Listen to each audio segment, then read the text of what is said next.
Well, today, the state announcing more than $23 million to help communities affected by 2022 Eastern Kentucky flooding.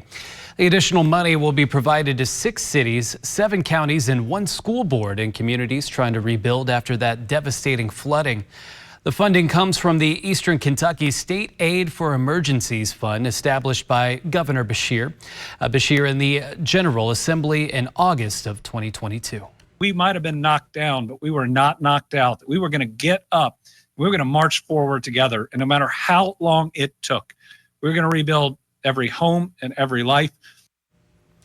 Now, some cities and counties receiving some of the money include Beattyville in Lee County, Boonville in Owsley County, Breathitt County, Knott County, and others.